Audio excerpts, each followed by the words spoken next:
Okay, good evening, everybody, and welcome to our October 20th West Perth Council meeting. As council is aware, we did have a fairly lengthy agenda. I believe it was, what was it, James, 479 pages or something like that. So there's a number of events on tonight that I'm sure are going to impact how we work here. Number one, this is the number one. It's my anniversary today. And there's nothing I would enjoy more than sitting at home with my wife watching the ball game.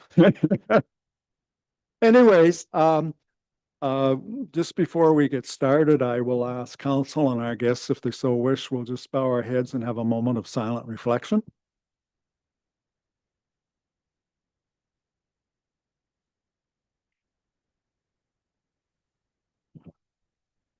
Okay, thank you very much.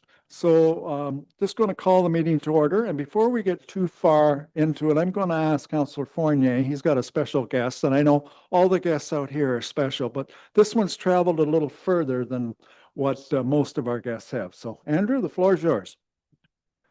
Yes, through your worship, just wanted to welcome Phil Beard to our council meeting tonight. He's the General Manager, Secretary Treasurer of the Maitland Valley Conservation Authority. And I am very sorry to say that he will be retiring in the next year, which leaves us all at quite a loss because I believe he has 46 years of experience with the MVCA. So yeah, not exactly replaceable. And we're very lucky to have him here tonight. So thank you very much.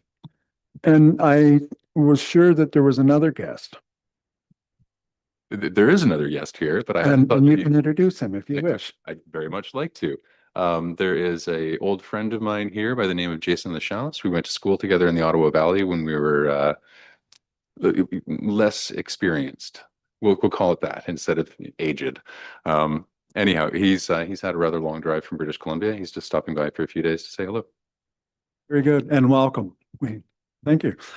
Okay, we will get started with our meeting then. So I'll officially call the meeting to order.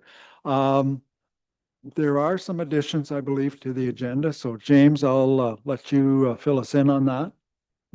Yes, thank you through the chair. We do have a couple items of correspondence and two delegations to note. So I'll start with the delegations and I'll note that we have a Dwight Eckmeyer and a Kurt Eckmeyer, both registered to speak with respect to the arena item, which is listed as item 6.9.2 on your agenda. Additionally, I would note correspondence received from Paul Hill, Warren and Wayne Wolf, Winnie and Dave Linton, as well as Mike Eckard. Thank you. And I think we've all received the correspondence pieces, and certainly I responded to them to keep them up to date as to where we're at. So at that point, then, do we have a motion to confirm the agenda with those additions? Moved by Councillor Vink, seconded by Councillor Foster. All those in favor? Opposed of any? That's carried. Okay. Does anybody have a conflict of interest with anything on the agenda tonight? Okay, if you find that you're treading in lukewarm or hot water, you can declare it later on at that time. So we have a relatively short consent agenda tonight, 5 items on there. Is there anything that anybody would like clarified or pulled and dealt with separately? Okay, I don't see any hands up. So a motion that the council accept the consent agenda items 4.1 to 4.4 for information and the minutes of the October 6th regular council meeting be adopted. Moved by Councillor Duck, seconded by Councillor Phelps. All those in favor? Opposed, if any, that's carried. So we do have a number of delegations here tonight. The first one is from the Maitland Valley Conservation Authority. And Andrew has already introduced Phil to us. He's been here a couple times before, at least maybe 3, I'm not sure. So Phil, if you want to come up, and there's a little button at the speaker there. If you push it, the red light comes on and you'll be in business. So I understand this is a tag team between you and Andrew. So the floor is yours. I'll let that. You can. It's wherever you feel comfortable, Andrew. Good evening, Mayor McKenzie and fellow members of council. We're here this evening to provide more background about the renewal of the Memorandum of Understanding that the Maitland Valley Conservation Authority has prepared for Council's consideration. We've included a letter from our chair, Ed McGugan. It outlines our request for Council to renew the Memorandum of Understanding for services and programs for another 4 years. We have included a draft Memorandum of Understanding for consideration, comments, and questions, if you have any. It is the same as the previous, excepting that we've changed the term levy to cost apportionment to reflect the change made in the Conservation Authorities Act. We have also attached the list of services and programs the Maitland Valley Conservation Authority will be continuing in the next 4 years, which have not changed from our last agreement. It's the same slate of things that we're doing. We will not change, of course, any services or programs without consultation, and the budget process will remain the same. A copy of our draft budget and cost apportionment will be sent to our member municipalities annually, again, as we have always done. Phil, mostly, will now outline the services and programs we plan to continue and distinguish between mandatory and non-mandatory. And Phil, over to you. Thank you. Do I point this at the screen or? There we go. Okay. First, a little bit of background on the Maitland. We have 15 member municipalities. Our jurisdiction extends from Arthur in the east to Goderich in the west. And a little more background. We are fortunate to live in an area that has some of the best natural resources in Ontario, maybe even Canada. We have some of the best soil for growing crops, raising livestock. The Maitland River is one of the best smallmouth bass fishing rivers in southern Ontario. Lake Huron has some of the best beaches in Ontario for tourism. And of course, it is a source of drinking water for many communities. And our woodlots are highly valued for their hardwoods by the forest industry. These natural resources, along with clean air and a stable climate, are the foundation of our life support system and our economy. Maitland Valley's vision is working for a healthy environment. Maitland Valley has 2 services that the province considers to be non-mandatory services. The first is watershed health monitoring and assessment. We monitor to understand the current health of the forests and river systems in the watershed. This information helps us focus our limited resources where they can be most effective. The second non-mandatory service is watershed stewardship. This service is focused on providing extension support to landowners to help restore the health of forests, streams, and soil. Maitland Valley considers watershed stewardship to be a critical service because 78% of our watershed is used for agriculture. Our focus is to help landowners to implement stewardship practices that will help them keep soil and nutrients on the land and out of watercourses and Lake Huron. And the cost apportionment support provided by our members' municipalities for stewardship services provides us with stable funding to have extension staff. Without your support, we would not have the skilled staff to deliver stewardship programs such as the Huron Clean Water Project and the Wellington Rural Water Quality Program. This support helps us keep experienced, qualified staff that landowners can trust and allows them to build a positive, long-term relationship with landowners, community groups, and funding partners. And Maitland Valley is a small organization, so our stewardship staff also have to help out in other program areas. Some of the key stewardship practices that we are promoting and helping landowners with are cover crops, stream buffers, and stormwater management. Maitland Valley provides one service through an agreement, and that being the Huron Clean Water Project that's funded by the County of Huron. Staff assist landowners and community groups with applications, present projects to a review committee, inspect completed projects, and issue payment. And the Huron Clean Water Project is delivered by staff from Maitland Valley and the Oswego Bayfield Conservation Authority. Now moving over to our mandatory services. Maitland Valley has 28 conservation areas, 4,600 acres of forests, floodplains, wetlands, and river valleys. We have 3 staff that look after all our conservation areas, except for the Falls Reserve Campground. These staff also look after all our buildings, vehicles, and equipment. Many of our conservation areas are used by recreation by the public. The use of our key conservation areas, such as Falls Reserve and Ben Miller, and Wawanash Valley and Naftals Creek, has increased significantly over the past 4 years. And Maitland Valley does operate 2 campground facilities, one at Falls Reserve in Ben Miller and the other at the Wawanash Park Conservation Area. Campgrounds are not considered to be mandatory services. Both campgrounds must fund their operations and all their infrastructure with the revenue raised through user fees. Moving on to natural hazard services, which focus on flooding, erosion, and drought. The key services include flood monitoring and emergency response, providing natural hazard planning support to municipalities, reviewing development proposals in floodplains, river valleys, wetlands, and along the Lake Huron shoreline, assisting municipalities to obtain funding to update floodplain mapping and to maintain flood and erosion control infrastructure. Maitland Valley's flood monitoring system focuses on monitoring for rainfall events. We have over $500,000 worth of equipment in the field, and this system must be monitored 7 days a week, 365 days a year for potential runoff events that may cause flooding. And last but not least, we have our drinking water source protection program, which focuses on helping municipalities to safeguard the area around their wellheads and intake protection zones. And this is the only program that the province funds 100%. And I'll turn it over to Councillor Fournier to close our presentation. Thank you, Phil. We will, of course, be circulating the final agreement for signing once we've received your support on the draft agreement.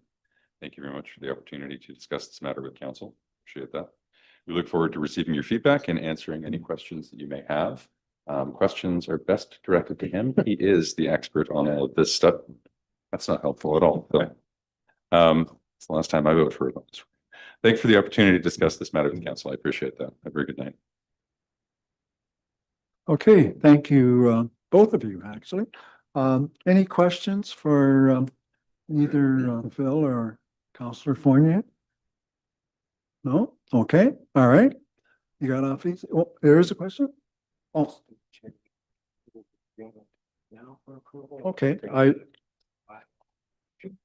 so would you like a resolution? Yes, we're gonna approve the agreement. But we don't have one here. So let's bring it back at the next. Whatever your wish is. Okay, all right, yep, so we'll bring it back and deal with it. Like I know the agreement is here in our agenda, so yeah. We'll deal with it at a later time. So thank you very much. Very good. Thank Very you good. for having us. Okay, the next and I refer to it as a delegation, but it's under reports. We have the planning department here, Maura Davidson, and she's going to go over the approved Perth County official plan.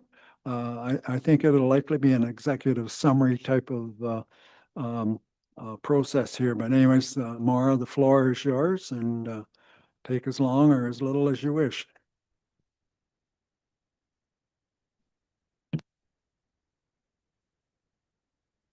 There we go. Thank you for the introduction. I'm happy to be here and present to you the minister-approved county official plan.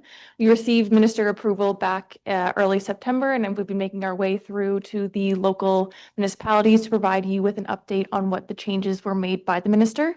So that is what I'm here to do for you tonight.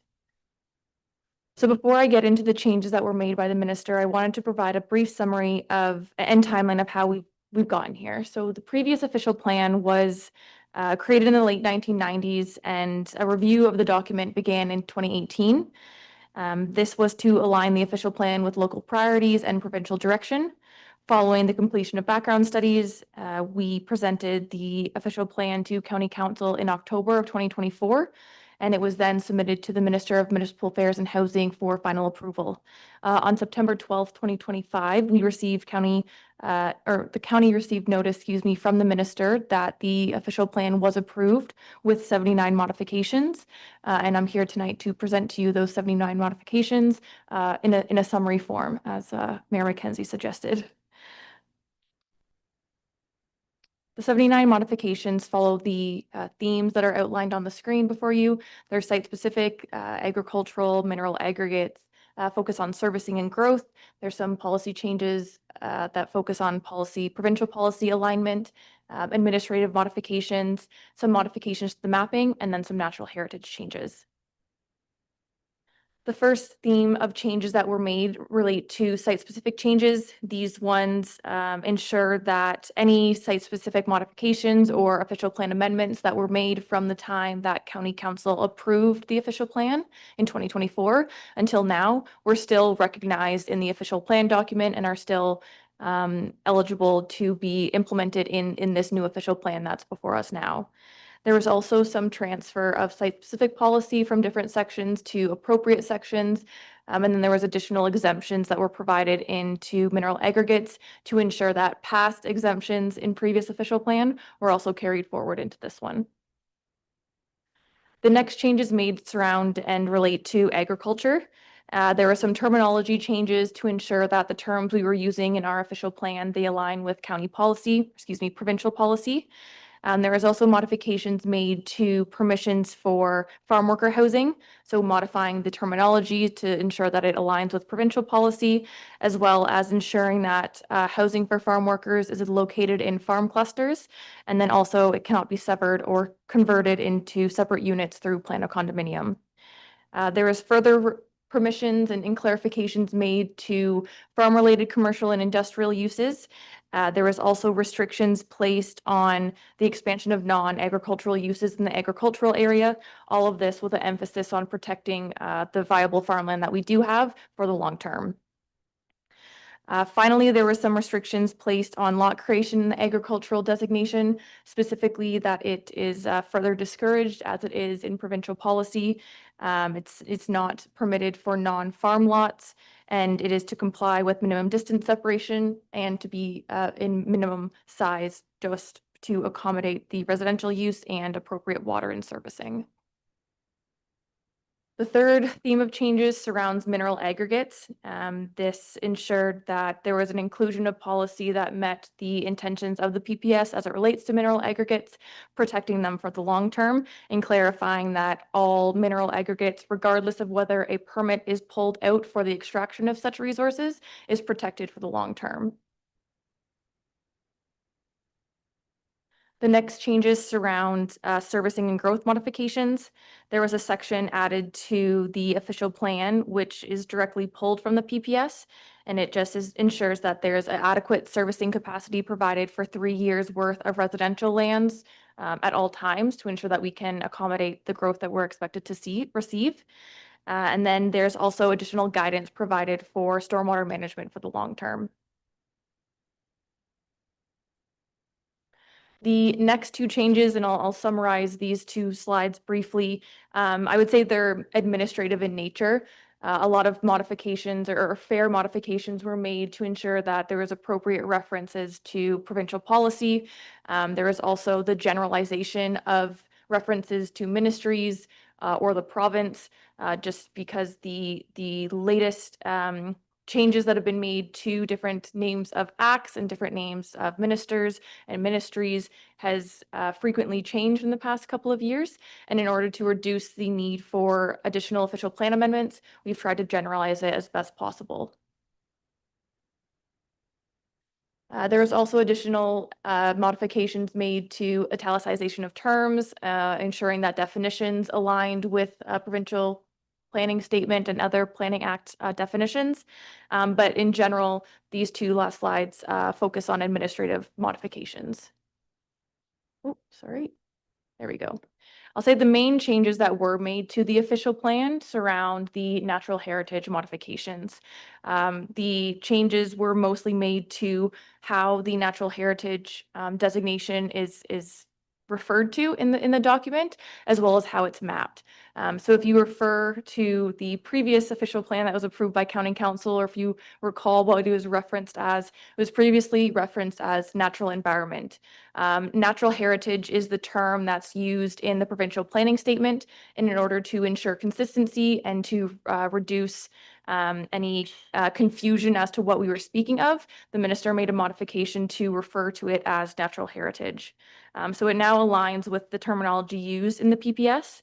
And further, there was a division of the natural heritage section or system, excuse me.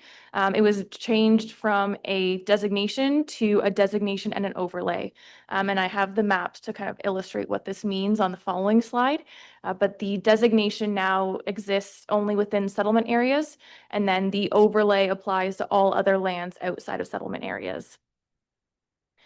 There was further prioritization made to ensure that provincially significant features are prioritized over regionally significant features. There was also an expansion of adjacent lands. This is relevant to what is in accordance with provincial policy as it relates to when and where studies are required.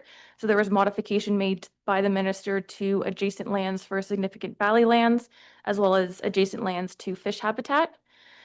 There was also some modifications to the remainder of the official plan because of the change in terminology from natural environment to natural heritage.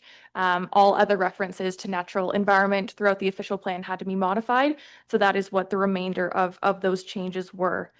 There was also a modification to the designation naming of provincially significant wetlands. And again, it's just to align with that change in terminology from natural environment to natural heritage. So as promised, I was going to want to show you the Schedule B and Schedule D and E changes. This is how the natural heritage designation was modified by the minister. So if you look at the Schedule B, Mitchell, it's on the left-hand side of your screen. You'll see there is I want to say dark green, but it's a medium green. The middle green color that's there, that is the natural heritage designation that only exists in settlement areas now. And then if you look to the left of your screen, again, it's quite hard to see, I apologize, but it's a green hatched area. And this is just showing that in or outside of settlement areas, excuse me, the underlying designation is agricultural. Agricultural uses are permitted. They're allowed to continue as they are and expand. It's only when the non-agricultural development application comes in and is located within the natural heritage overlay is when that overlay that you see there begins to apply. To further clarify why properties are located in the natural heritage system, the minister went ahead and created new schedules or had us create new schedules to verify what the actual features were that create or require a property to be designated natural heritage or to be located within the natural heritage overlay. So there's now a new Schedule D and E, and if you look on your screens, there is the Schedule D, which is provincially significant features. It outlines where woodlots are, where wetlands are. It also outlines where adjacent lands are. And then if you look to the other Schedule E on the screen, this is where regionally significant features are. So now when reviewing the official plan, you're able to understand what specific feature applies to you and what section of the official plan you should be referencing when reviewing it. So that is the conclusion of the 79 modifications that were made by the minister. The modifications have now been incorporated into the official plan, and the official plan is now live and in effect on the county's website. The maps and schedules are also located on the county's website, and they're available for anyone to review at any time. I will just want to note that the minister is the final approval authority of the official plan under the Planning Act, so no decisions of his are able to be appealed at this time. So that concludes my summary of the modifications, and I'm happy to answer any questions that may arise. Okay, thank you, Maura. Any questions from council? Councillor Rink? Through you, Mayor McKenzie. Perth County worked a fair bit with the landowners that had natural heritage overlays or maps onto their property. And so did those actual dimensions change or just the wording has changed? I wasn't quite clear. Through the mayor, just the labeling and the mapping imagery changed. The sizing did not change from what we illustrated back in October to now. I will say there were a few schedules that we did previously have in the October version, I'll call it, that were separate from the natural heritage system. So an example being ANSES, which is earth science, areas of natural, I could find it, but it is a piece of the natural heritage system as required by the PPS. We had it as a separate schedule itself. The minister wanted it to be all consolidated into one, so that's where Schedule D and E come in. So you can now find those in those schedules as opposed to the supplementary schedules that were previously part of the October version. Any other questions? Counselor Foster? Under servicing and growth, it says lower tier municipalities must maintain a 3-year supply of land with servicing capacity. What does that mean exactly for the municipality? Does that mean it has to have the infrastructure already built or just zoned correctly? Through the mayor, it's two parts. It does mean that lands has to be suitably zoned, which is why we're undertaking the zoning bylaw review currently. But secondarily, it does require the existing or planned infrastructure to exist for that property or the 3-year supply of land. Now, the province through the PPS does prioritize municipal servicing in and development on fully serviced lands.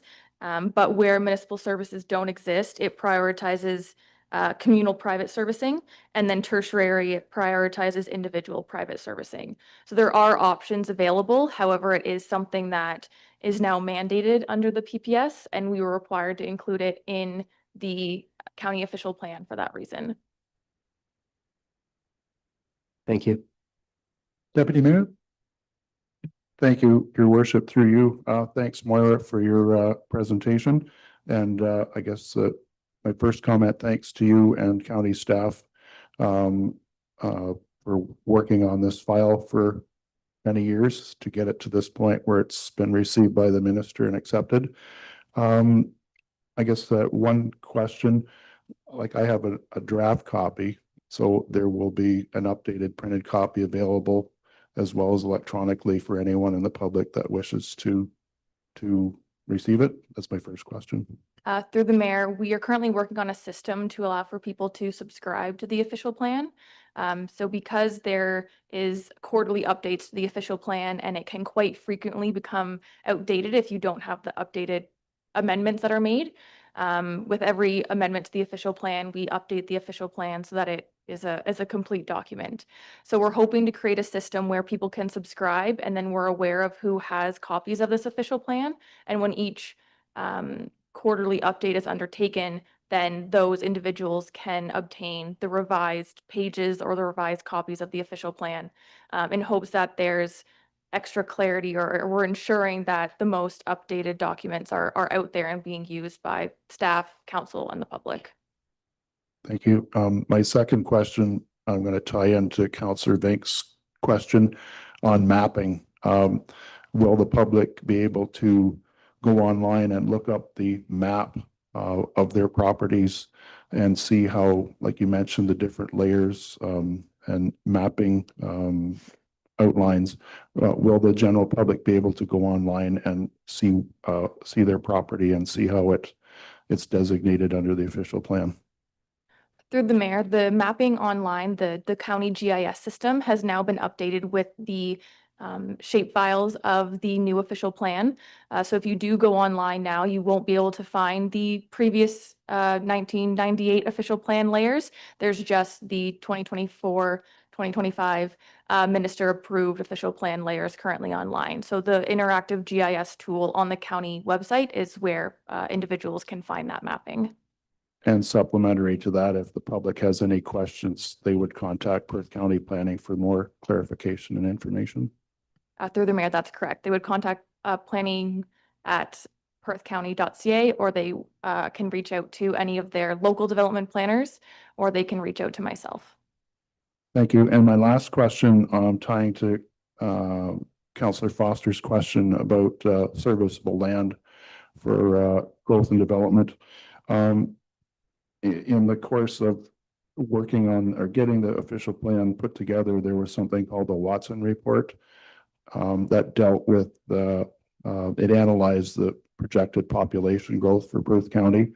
And I was struck by the fact that they were predicting, modeling an increase of Perth County population, not including Stratford or St. Mary's, from 40,000 people currently to, the study was done late 2022, early 23, from 40,000 people to 60,000 people in 30 years, where in West Perth would grow by another 2,000 to 3,000 people in that 30-year time period. Just wondering if you could add any more insight into the Watson Report and how it ties into what was determined in our official plan.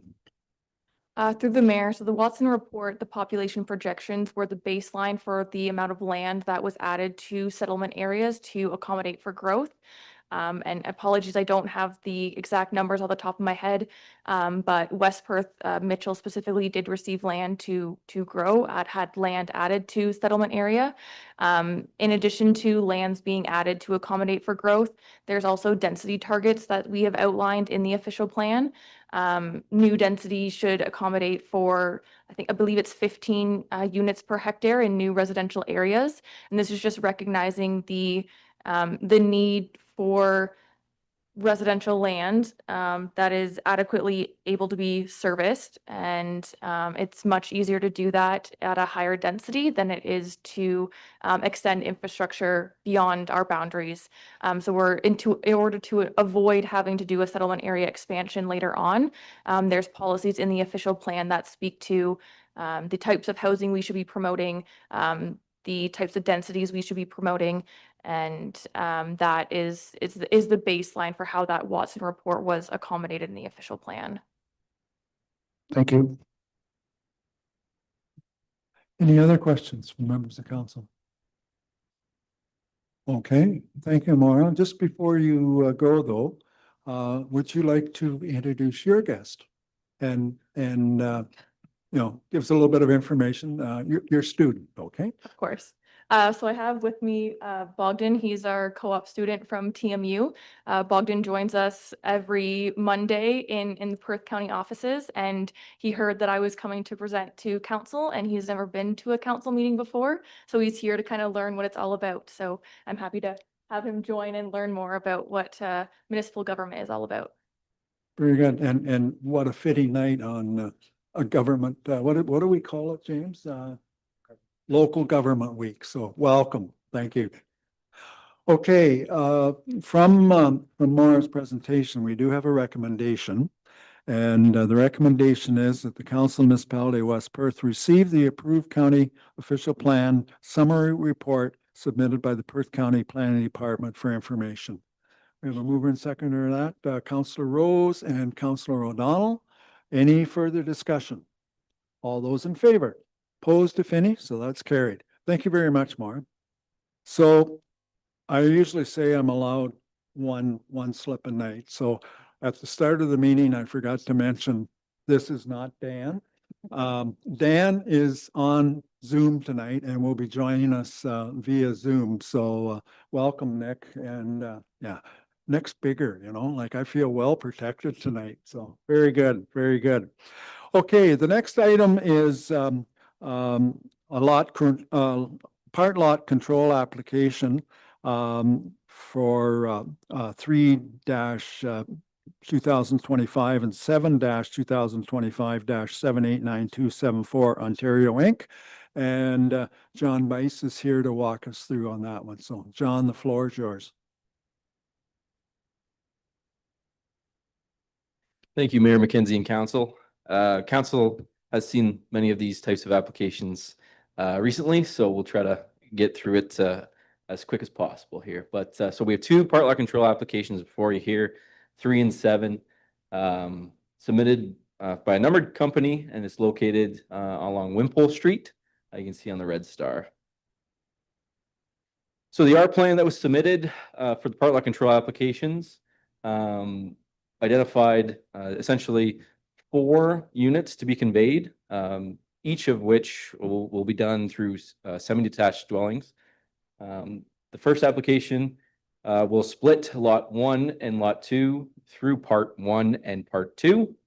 And then the second application will split lot 3 and 4 through parts 3 and 4. So once the exempting bylaws are approved, the R plan is then deposited, showing the lot lines at the registrar's office. A zoning review was done by county staff, and the zoning is compliant for both units or both semi-detached dwellings. So here's on the left-hand side is part lot control application 3. You can see that more than the foundation has been completed, and then part lot control 7, the foundation is in, as you can see. So I can take any questions now. I'd be happy to answer them. Okay, thank you, John. Any questions for John on those applications? Okay, I don't see any hands going up, so we do have a recommendation here then that Council Municipality of West Perth approve the application PLC 3-2025 and PL 7-2025 submitted by Zelenko Preamble Limited on behalf of 789274 Ontario Inc.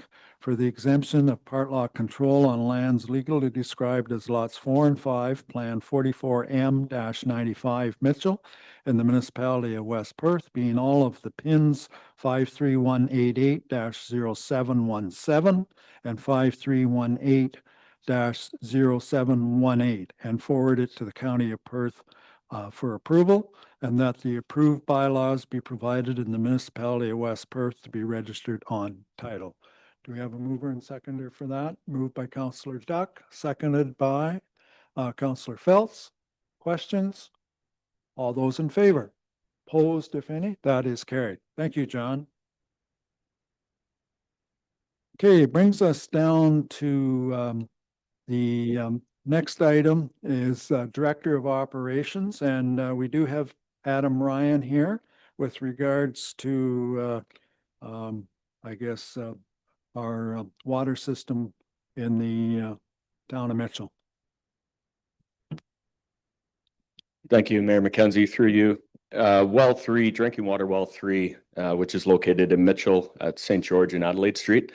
It was due for its 8-year inspection earlier this year. So that work took place at the end of July and early August. And a few of the findings from that inspection showed that there was your standard buildup, which was taken care of with jet cleaning, which was then followed up with a full camera inspection. That camera inspection did show that the liner in the well is thinning in several places, and there's actually holes worn through in several other locations within the well. Staff made the decision to shut down the well immediately for fear of any contamination of the water system. And the findings, again, from that report were that the solution is to drill a new well.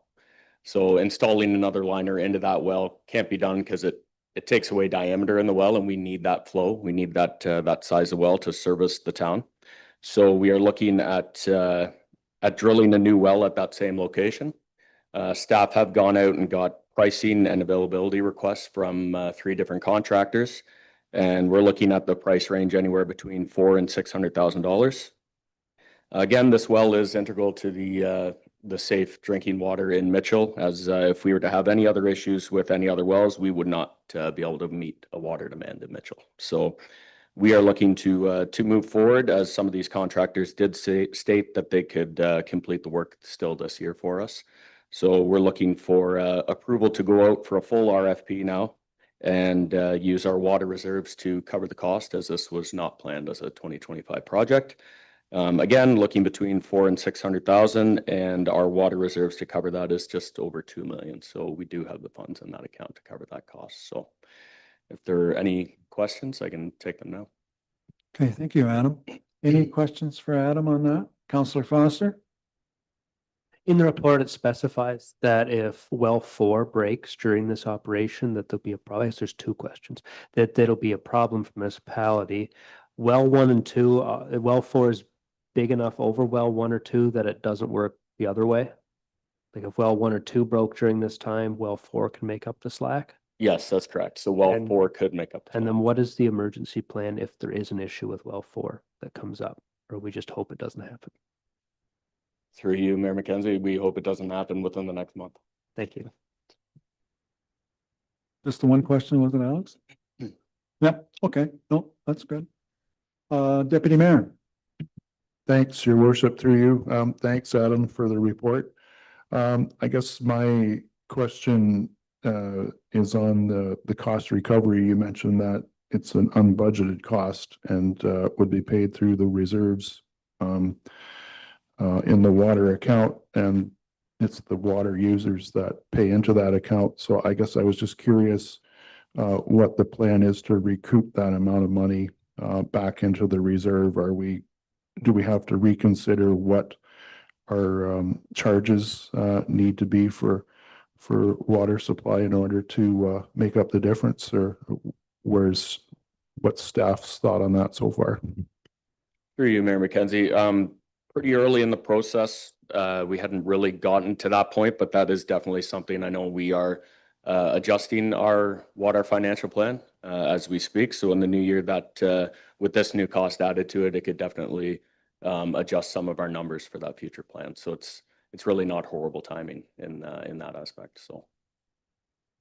So to follow up, if I might, your worship, that we could expect at council a report on the water financial plan if there's any amendments that are required going forward. Yes, through you, Mayor McKenzie, that'll be coming in the new year. Okay, thank you. Any other questions from members of council? Okay, seeing none, do you have a recommendation here? And that the council municipality of West Perth approve issuing an RFP to move ahead with replacing well 3 and that water reserves be used to cover the cost of this project. We have a mover and seconder. I'm going to take Councillor Rose and I'm looking, Councillor O'Donnell. I'm trying to take the Mitchell councillors. Okay, any further questions? All those in favor? Opposed, if any? That is carried. Thank you, Adam. Okay, yep, the next one is James going to explain this one for us, so go ahead. Thank you, and through you, Mayor McKenzie. I'd just like to begin by acknowledging the work of our Deputy Clerk, Becky Dwettering, who prepared the 2026 council meeting schedule and authored this report for you. The proposed schedule follows our regular pattern of meetings on the first and third Monday of each month. We've made the necessary adjustments for statutory holidays, major events, and holiday breaks. Because 2026 is an election year, the schedule also reflects the October 26th municipal election date and the start of the new council term, which begins on November 15th. With no fall budget meetings planned. Those will be scheduled accordingly around the election cycle. This recommendation before council this evening is to approve the 2026 schedule as presented, and happy to take any questions if there are any. Thank you. Any questions for James on the schedule for council meetings? Oh. No questions? Okay, the recommendation is that the council municipality of West Perth approves the 2026 council meeting schedule. Moved by Councillor Duck, seconded by Councillor Phelps. All those in favor? Opposed, if any, that's carried. All right, and the next is into the CAO reports, and Dan is online and I can see him there now. The first item is with regards to recreational dams. So Dan, do you want to give the dam report? Good evening, Your Worship. Just quick audio check there. Yep, we can hear you. We can hear you good. Great, thank you. Happy anniversary and a good evening, council, as well. So before you tonight is a report on recreational dams. This is a new report. In my time, I don't think we've ever done anything like this. Essentially, what we've done is looked through Upper Thames capital projects at this time that relate to the Mitchell Dam and Fullerton Dam, and had a review of them and are looking for some direction from council to perhaps revise the schedule here of some of the capital projects that they're proposing. The Fullerton Dam, council will note that we've already made a motion to pursue the removal of that dam pending grant funding and financing. So the one project that they've identified is the EA implementation studies. And essentially what that means is, if you recall, there were a couple other studies in the Stantec report that they were recommending to Upper Thames. The big one in there was basically doing a well study for all the wells around the area, identifying where their levels were. And then once we remove the dam, just having that baseline data in case there were any impacts from the dam removal. Some of the other ones are minor in nature, soil sample testing, and et cetera for any fill brought in for the removal of the Fullerton Dam. So staff are recommending that go through. And at this time, we're also waiting for a reconciliation report from Upper Thames, and we might have prepaid some of this money already, but we are a little early in the budget process at this time with them to have all the answers tonight for you here. The next one is on the Mitchell Dam. So there is quite a list there for the Mitchell Dam, and we've been unpacking this some time. As council will remember, this is a recreational dam. That means that the municipality of West Perth is paying for the costs of the upkeep on that dam. In our Rec and Master Plan as well, it highlighted fairly significant support for maintaining the dam. So that said, there is a recommendation here to do a phase 1 of 2 for a rehabilitation environmental assessment. And that really is to look at what it could look like if the dam were to be removed. So staff at this time are recommending that we go ahead with that, so we can really go down the path of identifying if we do want to remove this dam or not. I think this is the first step in a long process to come to that decision. Additionally, there for Mitchell Dam, we've got project 4 and 5, which would be safety precautions, safety projects that staff are recommending should take place. I'll pause if there's any questions at this time on either of the dams or the report. Okay, thanks, Dan. Questions from council on this? Councillor Foster. I feel we should be having a discussion if we even want to think about removing the dam or not, opposed to just throwing $30,000 at the wind just to see if we'd think maybe later we'd like to do it. We can always do that later, can we not? I'll let Dan answer that. You can. Yep, this is up to council. I think in this similar vein, we're not going to have a lot of answers for you to have that discussion, though. I'd say they're more hypothetical, or we could do some site tours on where things have happened. So this phase 1 is really what's going to get you the answers for that conversation. But if council doesn't want to go through with it, that's up to council. I'm not sure if this is a Dan question or who it is, but isn't part of the dam's use is in the summertime to help with our wastewater treatment plant as well? Or does it not require for that at all? That's either a Dan question or an Adam question. Don't know if Adam's coming up, but Adam's coming up. Okay, I'll let him talk then. Through you, Mayor McKenzie, and speaking with the Manager of Environmental Services several months ago about that comment, that doesn't seem to be an issue at all. Thank you. Any other questions, Alex? That's it. Okay. Anybody else? Deputy Mayor? Through you, your worship, I guess to try and address Councillor Foster's concern about spending the $30,000. The purpose of the environmental assessment undergoing that process is because, and Dan alluded to it, we can't presuppose the outcome. Yes, we can have a discussion about whether or not we want to keep the dam or not, but the EA process is needed to find out what the outcome could look like, the same way we underwent an EA process for the Fullerton Dam to come to the conclusion there were 4 options, and the option that was recommended through the consultation process, and the option that was endorsed by council was to remove the structure and rehabilitate the area. So this would be exactly the same steps that would be followed for the Mitchell structure. And basically it comes down to a question, do we want to keep it or not? Because if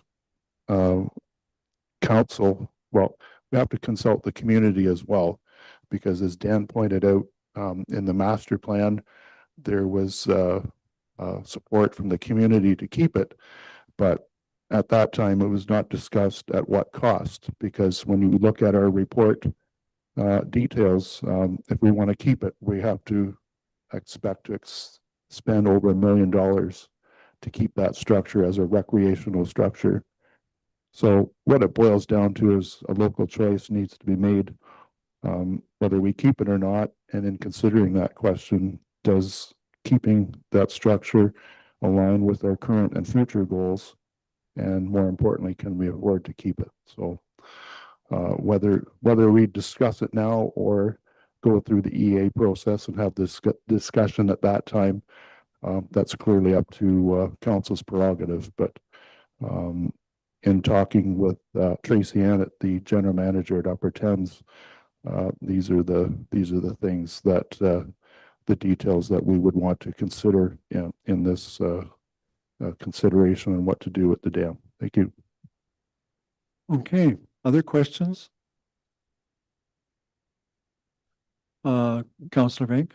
Mayor McKenzie, I wasn't quite clear on project number 1, the EA implementation studies for $90,000. Was that a portion from municipal tax dollars and then the other portion from the grants, or is that the entire portion of our dollars allocated to the project? Dan, I'll let you answer that one. Yeah, thank you. So we put in the total cost of the project there. So if eligible for, in this case, WECI or maybe potentially other funding, then it would half that, to levy being 45 and grant being 45 if we were successful on that grant. So I guess best case scenario, we're in there for half of that likely anyways. Oh, yeah. Other questions? Go ahead. I think our last motion read just a little bit more than half, that it needed to be just a little bit more than half money. Any other questions? Councillor Rose, go ahead. Maybe this is for Dean because he is part of that Upper Thames delegation, whatever. Do they have a timeline when this might come, when the dam, what they're going to do with it? Like, how much time do we have? Through you, your worship, my current understanding, there is no drop dead deadline to make a decision, but I guess the only thing that would dictate a date to make a decision would be if there was an issue with the dam that needed immediate structural attention. I'm not aware of any such issues at the present time, but Upper Thames staff would be able to comment more directly on the structural side of things, but I'm not aware of any immediate need to make an immediate decision at this time. Do you have anything further, Dan? Go ahead. Yeah, thank you. I would echo Deputy Mayor there that there's nothing on a timeline per se that way, except from the asset management standpoint.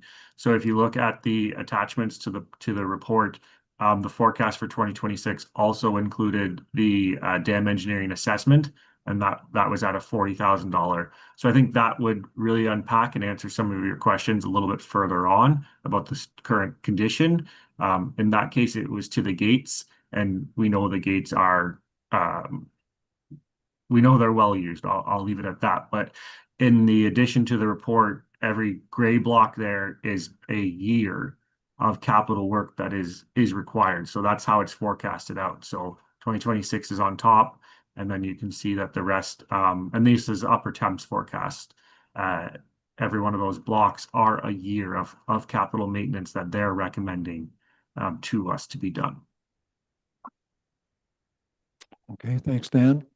Counselor Vink again? Mayor McKenzie, so I think we should continue on our path with project number one, as we had previously indicated. But then project number 4 and 5 also advise Upper Thames that we should be brought forward because they're safety issues. So I think both of those projects, and then we wait for the reconcile of some of the dollars that we have paid toward the capital projects. Where has that fallen into a previous year or into a future year, to see what the balance is in capital funding for our projects at West Perth with Upper Thames. Okay, good enough. Well, I think, we need, as Dan kind of indicated, we need the EEA before we can really make a good decision on what we're doing here. Like, we just need the information. For us, I think closest most of us have been to the dam is to drive by over the bridge and look at it. We need to know what kind of condition the actual structure's in. So I think we need that information before we can go too far, so. Which EEA were you referring to? The first number one. So, Yes, yes, no, yep. not number, sorry. I'm looking at number 3, but number 1 is definite. We Mhm. need that one for Fullerton. Yes, yes. And we've probably been closer to the Fullerton one than we have been to the Mitchell one because we paid a tour to it, so we know what it's like. Sorry. Any other questions or comments? So, go ahead. Yeah, so what I was trying to say was let's hold off on project number 3 until we get the reconciliation back from Upper Thames to know where we're sitting in terms of dollars spent on capital. And then once we have that information, maybe we can have a little bit more of a wholesome conversation about the dam before. I would agree with Councillor Foster that we should have that discussion before spending the EA $30,000 on the environmental assessment on the Mitchell Dam. Okay, so just so that I'm clear and everybody else is clear with the recommendation. So what you're saying is we do the Fullerton Dam Project 1 and then Project 4, Project 5, but we defer Project 3 for the time being. And I can read the motion to that effect if council wishes, or we can read it the way it was recommended here. Well, I'll make a motion, Mayor McKenzie, Excellent. No? that the Council of Municipality of West Perth direct staff to advise the Upper Thames Conservation Authority that only the following capital projects should be brought forward in 2026: Fullerton Dam Project 1, Mitchell Dam Project 4, Mitchell Dam Project 5. Okay, thank you. And I need a seconder for that, seconded by Councillor Foster. Okay, very good. Discussion? Deputy Mayor? Through you, Mayor McKenzie, I would like to add an amendment to that amended motion, if I could. I get the amendment would be to upon receipt of the fund reconciliation information, bring the matter back before council for consideration and include a community consultation in that discussion. Okay, you're moving that, I assume, Dean, so we do need a seconder for the amendment. Councillor O'Donnell. Okay, I can ask if there's any further discussion On the amendment. on the amendment. Yes. Yes, yeah. Any discussion on it? Okay, all right. So you want to read the amendment? Actually, you can read the whole thing. Essentially, as the counselor stated there, in the process of transcribing, but essentially what I've got here is that upon receipt of the fund reconciliation for the 2025 year, that any surplus funds from the reconciliation be put towards the dam rehabilitation study and to cover the amount of the Mitchell Dam Project 3 in the amount of $30,000. I will look to the mover to confirm that that aligns with your motion. You had it more eloquently than I. No, I think that's what Councillor Vink was intending in his motion. I was adding to that when reconciliation report comes back, that the reconciliation report come back to council, so that it can be used as the basis for discussion at council, but that discussion also needs to include community consultation before we make a decision as to whether we want to keep the dam or not, because we're wanting to make a decision about whether to keep it before we enter into the EA process, which would determine whether we keep it or not. I'm sorry if I made it confusing, but that's how it's looking to me so far. Yeah, at some point in time, before you can go to a public meeting, you've got to know some costs. You can't just say, we want to keep it because we like it. Well, you can, but you got to know how much it's going to cost to like it. And I agree. I just don't want to lose sight of the fact that we need to bring this back for further discussion. And when we have the discussion, that there has to be a community consultation part to it as well. Through the chair, I'm 75% there, but I need to ask to your question. Are we looking then to have the community consultation piece done prior to a decision being put to council as to whether to expend the $30,000 in funds? Is that before or after?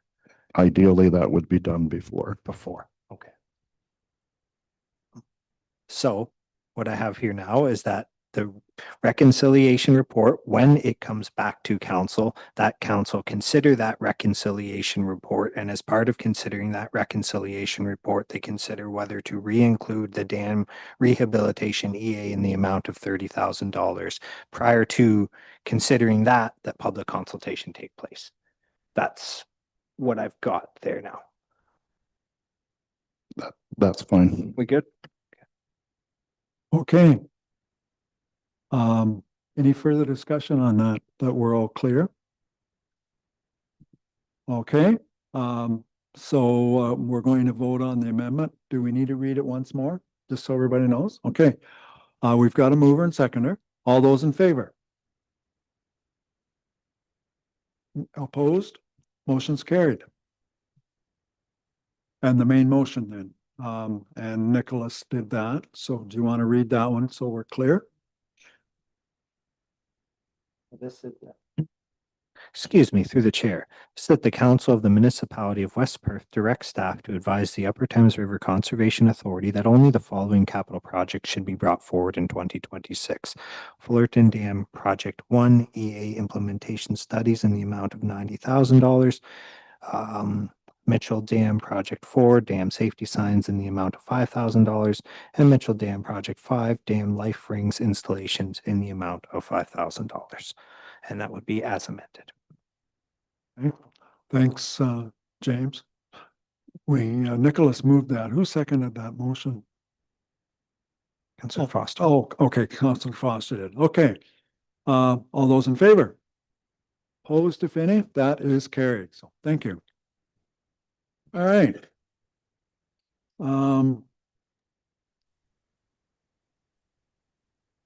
So, whoops. All right, so I'm not sure if this is two presentations or is this a tag team presentation, but I have Dwight Eckmeyer and Kurt Eckmeyer. So either one of you come or you both can come. I'm not sure if it's two or one. All right, okay, yep, then you can come first. Thank you, Mayor. I don't want to waste too much time. I know there were celebrations and baseball. Got to keep everything in order. Just want to thank everybody for allowing me to speak tonight. Just wanted to address a few things. I have a lovely document here that I'm going to be referring to, the Mitchell and Area Community Center. I'm a little bit behind on the timing of things. It seems to me off the top of the list that there are a number of concerns regarding the current arena. I'm not sure who to address my questions to, but there are many upgrades that seem to be pressing for the arena right now: fire suppression system, HVAC, roof replacement, washroom repairs. I'm just curious, are these things that are failing currently, or are these more preemptive, preventative maintenance type items? Who do I address my question to? I'm going to refer it to Nick here. Oh, okay. Through you, Mayor McKenzie, certain aspects of the roof and that are failing. Just recently, we've had some piping within the floor that failed, and we've currently just lost a hot water heater that does our ice resurfacing water. So there are aspects of that within there that are failing aspects of the building. There are also ones that could possibly be pushed back a little bit, but note that they are near end of life and could be close to failing at some time. Okay. That answers your question. Yeah, that definitely helps. Just curious about the ice rink slab coolant distribution piping. Am I to understand that that's a grave concern? We think that's failing imminently? Through you, Mayor McKenzie, that is through the BCA, our building condition assessment, it was tagged at being at end of life at 50 years. Now, not necessarily it's failing imminently, but it at any day could possibly fail, and we could possibly lose the ice and or need major repairs while the ice is in. So not necessarily going to fail right away, but there is a chance that it could as well. Okay. I was just curious if that was based on the PVC piping or metal piping assumption. No, that it, and we know it is PVC piping that's in there. And I think Nick indicated, you know, from other arenas around, the life of this is 50 years and we're at 52 now. And it's encased in cement. There's no way of really knowing. And I guess our concern is that when it does go, if it's in the middle of winter and ice season, it can be fixed. You cut a hole, you basically, I guess you cut a hole in the ice, like ice fishing, cut a hole in the cement, go down to the pipe, repair it, and then cement it back in. And, you know, being around farm piping and stuff like that, if it goes once, there's pretty good chance that the rest of it is in about the same shape. So it is a preventative maintenance, and we're being told that it's past its normal life cycle. Okay. And that was the original impetus to move forward with the option 1, 2, 3, and 4. Does that make sense? Okay. Just also curious, I appreciate the comparable projects listed. One in Wellesley, one in Clarington, one in South Huron, one in Ingersoll. There are 2 that are new facilities, which would be options 3 and 4 really for our proposal, if that's correct. And then 2 that are renovation and updates. Specifically though, the Wellesley new facility, they fundraised a good portion and they had grants of $16 million. Do we know where did these grants come from? And how can we get into some of these sweet grants? Through you, Mayor McKenzie, they did a lot of fundraising through a fundraising committee and another organization that helped them out, as well as they applied for, I can't remember the names of the grant. They applied for a certain grant. They failed in that application, but since the project was ground ready, shovel ready, and they got put into a second stream and they were successful with that $16 million grant. So it was kind of in the right spot at the right time for them at that time. And do we have any plans to apply for grants that are similar? Are they available? Do we have that option? Through you, Mayor McKenzie, we definitely have that option, but we need to focus on a plan in which direction we want to go and have a project shovel ready before we can apply for these types of grants and be ready for these grants. So we need to find out which direction we need to go before we can get into these. Excellent point. I appreciate that. Is there going to be, just referring to the deputy mayor, he was talking about information and input from the community. Is there going to be a sort of referendum or a community input? Like for the dam, would there be something similar in this situation? So we have said all along that once we gather the information, the costs, and kind of have an idea where we're going, there will be a public meeting. We had the open house, and I that was went to kind of that. flush that Yeah. out. But yeah, there will be, this will all follow, or this will all precede a public meeting that we'll have. And yeah, whether it's here or at the arena, we'll have to decide Okay. where it'll be, but you'll be notified of that. I had the pleasure of chatting with the deputy mayor and I believe Steve as well at the open house, and that was pleasant, but there weren't very many people there. That was my only concern. If we go for options 1, 2, 3, or 4, they're all quite costly, and I would love to know, you know, are we able to get a fundraising? Obviously, that depends on people associated with the arena, but also the grants, and otherwise, we've got a whole page devoted to taxes and how much it's going to impact the average taxpayer. So how far into the entire process are we? I guess that's my real question here. I'd say we're over halfway, aren't we? I think we've consulted enough of people around, and we've looked at some arenas. Now it's just a matter of fine tuning, and certainly Dan has his report, which will follow your presentation here tonight, and we'll have a little better handle on it at that point in time. But I was just going to ask, is that an offer about fundraising from you? It is not. Okay, I would ask. I'm just a dummy. I don't know anything. I can't fundraise, but thank you for the offer. No, it's just one of those things. Listen, if the community wants to get behind 1, 2, 3, or 4, I mean, and I'm fully supportive of whatever the community wants to go forward with. I just want to make sure that everybody understands the impact that it will have on their property tax. And that was the whole purpose of having those numbers up there. And the numbers were based on actual costs. And as Nick has said, certainly hope to do some fundraising and also some grants. But the current economic times and just indications from the provincial government anyways, I think grants may be a little harder to achieve. So we don't know till we try. So you're saying Doug hasn't opened up the purse? Well, I was told that his treasurer is tight as skin on a grape, so I don't know. All righty. Okay, well, I appreciate you taking the time to listen to my concerns, and I look forward to any further public, presentations. Yep, thank you very much. So the other half now.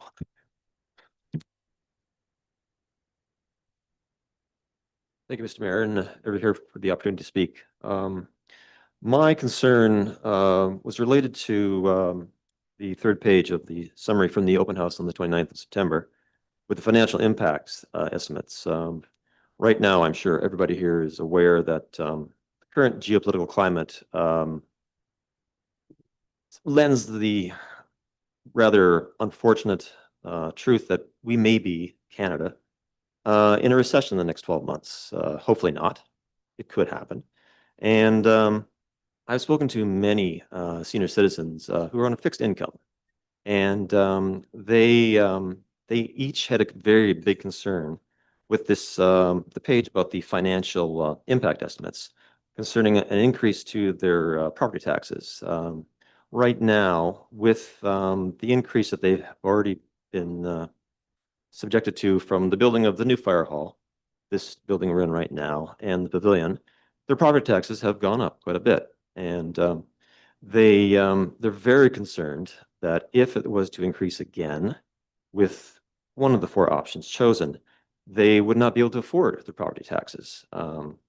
Right now, the cost of living is the highest it's ever been. Unfortunately, our federal government is subjecting us to all sorts of carbon taxes, which is making the cost of living too much. And if the seniors I spoke with said they had their property taxes increased, they would have a problem either paying their rent, paying to feed themselves, or to heat their homes. They could afford 2 of them, but not the third. And they didn't want to have to make that choice, 2 or 3. So having their property taxes increase was something they were very, very concerned about. And I thought having council be aware of this was important. And it's not just seniors who are in this boat. Many people have they're living paycheck to paycheck, and It's great to expand. It'd be great to have a new arena. But is this the right time to do that? Is this a prudent time to go with such a very lofty expansion? Now, if this was the economics right now, say what was in the mid-80s when things were booming, yeah, no problem, go for it. But unfortunately, this isn't the mid-80s, and we're facing more and more cost of living that keep increasing. And I think just speaking from what I've heard from the seniors, they could not afford their property taxes to go up. Now, hopefully, fundraising could achieve it. Unfortunately, Mr. Mayor said that Doug Ford's treasurer says grants aren't going to be very forthcoming, which is very unfortunate. And having another public meeting which informed everybody of all the costs, I think would be very beneficial. I do know one thing, for the various options that are there, those options, they don't include the cost of servicing such a loan. Say option number 3, the $25 million option to service such a loan would cost $17 million. So that's really not a $25 million option. It's a $42 million option. Number 2, with $10 million, that would cost $6 million to service. So the $10 million option is really a $16 million option. These, I think, are numbers that the general public should be really aware of. And a future meeting would certainly be an opportunity to inform them and let them know that this is what you're really looking at. Fundraising is hopefully going to be there, but property taxes may go up. A lot of people don't want that. I read every comment that was submitted online from the open house from the 29th. And the overwhelming theme to them was, please don't increase my property taxes. I can't afford it.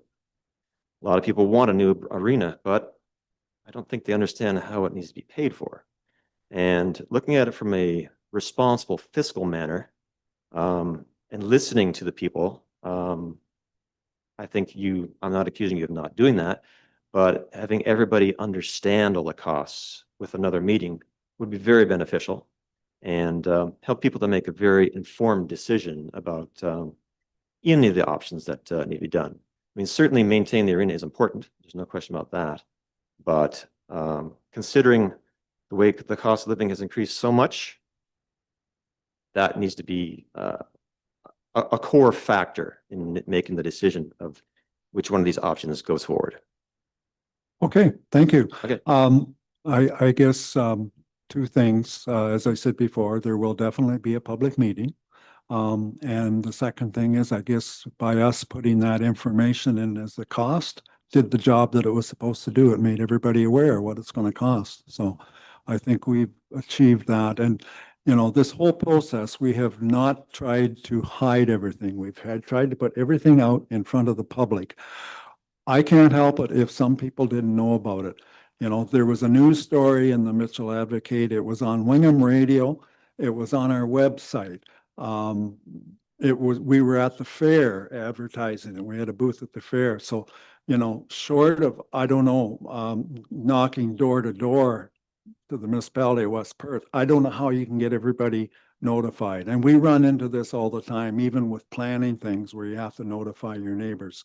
You know, people today, they just have a wide range of views and a lot of it, like if you did a survey, and I'm not saying this to be facetious, but of the population of West Perth, a small portion, I would say, actually gets the Mitchell paper, where it used to be everybody got the Mitchell paper, you know? Unfortunately, things are more digital today. I know, and Papers we've had it on cable TV. Like we've used every possible resource that we can, from website to actual physical displays, trying to get the word out. So, you know, please don't accuse us of not trying to get the word out and hiding anything, because that's not the case. So. Yes, we did. That advertised the meeting. So, you know, and I look at it if I'm getting gas. So, you know, we've tried all the options. So, yeah. Anyway, I do thank you for your comments. Appreciate your concerns, and certainly we will take them into consideration as we go through. Thank you very much. Very good. Okay, Moving on, timing is everything here. So we have Dan coming online again, and he is going to give us the results of the community public consultation. So Dan, the floor is yours. Thank you, Your Worship. So before council tonight is a report, just in summary of the open house and survey that were conducted. And really the stage we're kind of at here is seeking a bit of direction from council about which option we need further investigation into at this point in time. So as council's aware, we had the building condition assessment. We struck the task force, and the task force came back with option 3 as a recommendation. Following that, we had the open house and the survey. And I will say that the survey in our history of doing surveys was our highest response survey, more than double. And the last one that we did that had a great response, if council recalls, was the parking in front lawns survey as well. So it was well responded to. As outlined in the report, you can see how the overall ranking came in. Essentially, option 3 came out with the highest ranking for the preferred option. Looking a little closer at the data and the weighted averages, you can see that the target expansion came in with a majority for the option 2 for people's second choice in this. Really what staff are kind of taking away from this is that I think we could, at this time, if council were comfortable doing so, remove option 4 from conducting further investigation. And we could likely put a little more effort into option 3 and option 2, some degree there. We're reading the survey results that the majority of people want to see something more than just the basic maintenance done at the arena at this time. We've highlighted all the themes and desired amenities again, and I think in there, overwhelming majority for a walking track. Indoor pool has popped its head up again in here as well, and you can see there's some support for a gymnasium and various other facilities at this time. So as I mentioned earlier, we're kind of looking for a little direction from council here so we can narrow this down and start doing a bit more work into a preferred option. And as it's been mentioned, bringing that forward to council and to the public for kind of the next steps on where to go. So to be clear, I think there's no commitment tonight really being made by council. We're just directing staff to do a bit more work and research. And if I may, the one comment I will say is we did include costing for those loan structures that were included in those reports, contrary to the delegation there. And it would have been asterisks at the bottom, and we would identify the loan terms. Now, as well, at this stage, there are multiple ways to finance one of these things. And at this stage, we also did not include any reserve withdrawals or any development charges as well. And I think we've talked about grants enough that I don't need to comment on them, but we will be going after them when the time comes. So if there's any questions, I'm happy to have them. Okay, questions or discussion from council? Councillor Foster? Response to the survey seems to strongly indicate people talking about how Mitchell's such a growing community. From the census of when I was born to the last census we had, Mitchell grew by a negative percentage point. Like West Perth as a whole in my lifetime, even since the, sorry, not talking about pop. Even since the most convenient census by the time, around the time the arena was built, was 1981, that was convenient to look up, in the 3 townships in the town of Mitchell that make us up. The amount of people under 19, I had a fun Friday night.